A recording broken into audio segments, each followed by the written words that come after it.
Hey, it's the Fish Guy reporting to you from the studio at Something Fishy with the latest news from Fish Guy TV. Today I'm excited to introduce a new training segment for both our retail customers and our team as well. Both our existing team and also the new team that joined us as the company continues to grow. We've put a lot of our training and all the important things in setting up, designing, and installing an aquarium onto video in short segments so that you can get things done right and done right the first time.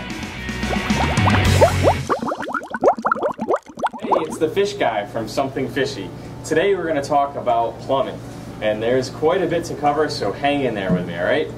So, first and foremost, when you're plumbing a fish tank, there's several different kinds of plumbing or hosing that you can use.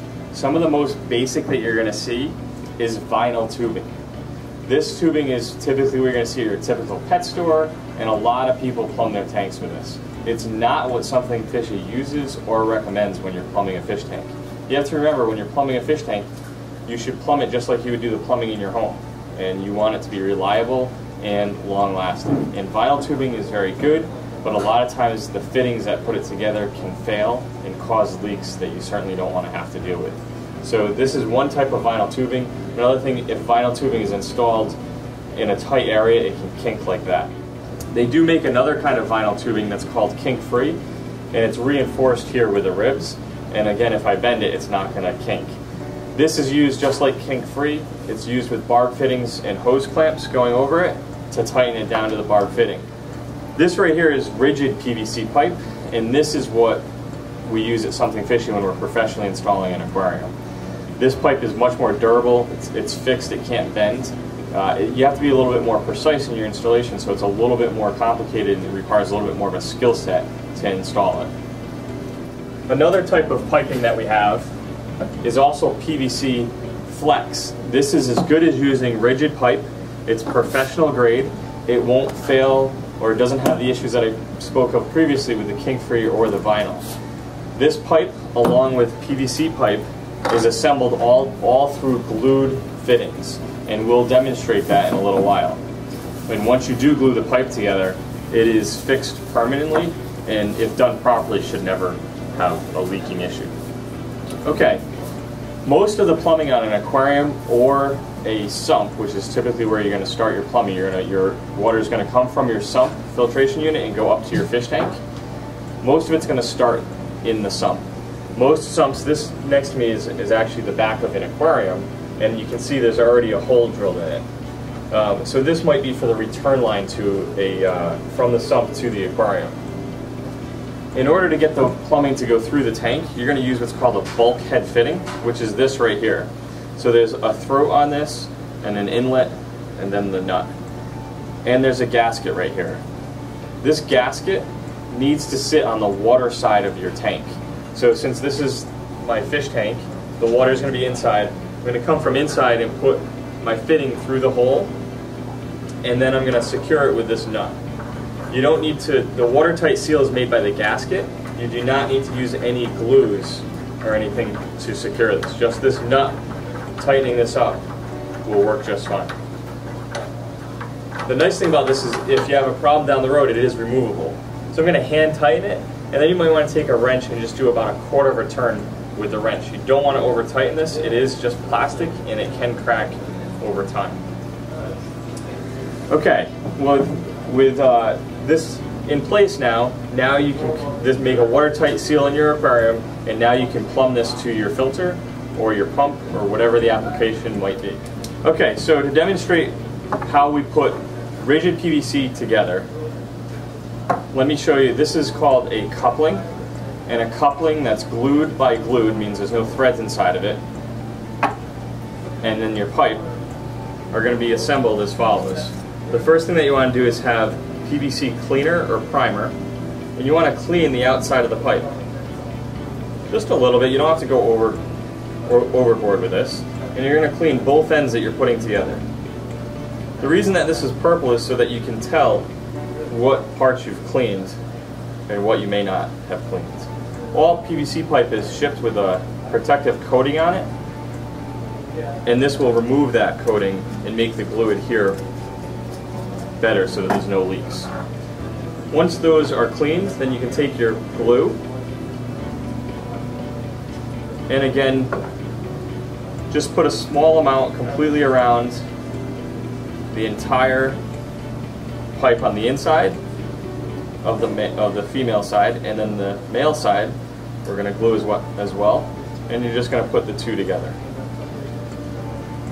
You're going to push it together and hold it just for a few seconds, and in about a minute or two this will be completely cured, and within 15 minutes or so you can actually run water through it. So that is a coupling fitting, and again I could glue this side as well. A nice tool that will come in handy are these PVC cutters. You can cut any rigid pipe up to 1 inch, or also this flex pipe as well. To demonstrate this, you just take the PVC cutters, which are ratcheting, and cut through the pipe. Makes a nice clean cut, and then you can glue this the same way I demonstrated earlier.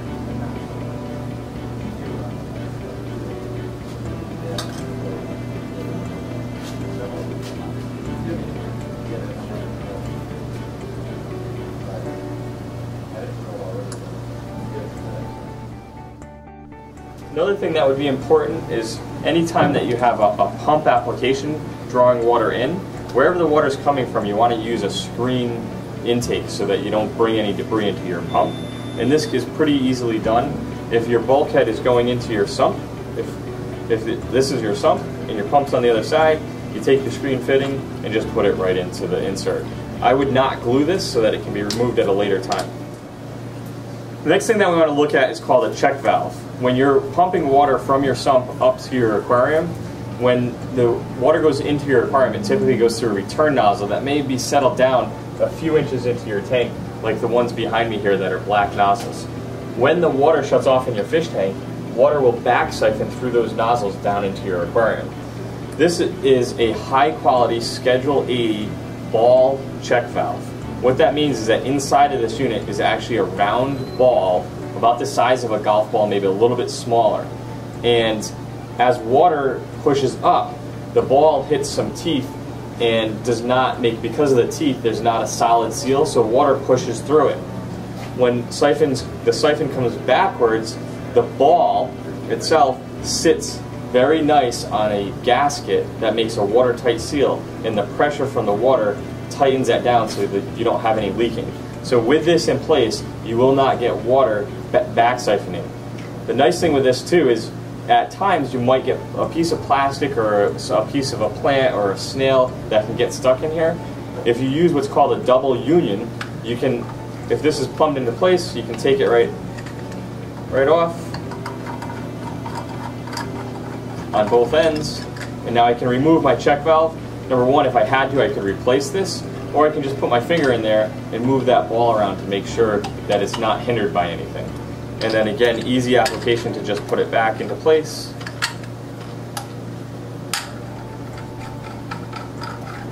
And again, that's going to be a balled check valve. There are other check valves on the market. A lot of them are flap driven, so as the water goes up, it opens the flap. When the water comes back down, it closes it. Most of them are operated on a spring, and over time the spring wears, and if it wears, it cannot function properly. So either it doesn't open properly or it doesn't close properly. Again, if it doesn't close properly, then at some point you're going to end up with water overflowing in your sump because the tank will drain down to those nozzles. So the few extra dollars on the ball check valve is always important. The ball cannot fail. Just about. You could get something stuck in there, but that's very seldom. This is going to be your most secure way of preventing water from back siphoning into the tank. Alright, I think we've covered all the basics on the plumbing for a fish tank. Of course, our technical support within the store and also our service division is always available to help you further, or it can even be hired to come out and perform the plumbing for you. The plumbing is a little bit more complicated aspects within the aquarium. It's something that you just want done right, and you want it done right the first time, and we can help you with that. Check us out at somethingfishyinc.com and check out our other training videos as well. Have a great day. Hey, it's the Fish Guy back at the studio reporting to you for Fish Guy TV.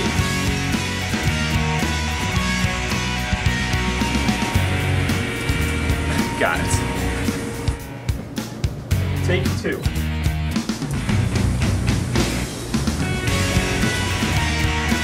we're going to talk about plumbing and some of the things that will be essential to know if you're going to do plumbing on your own. And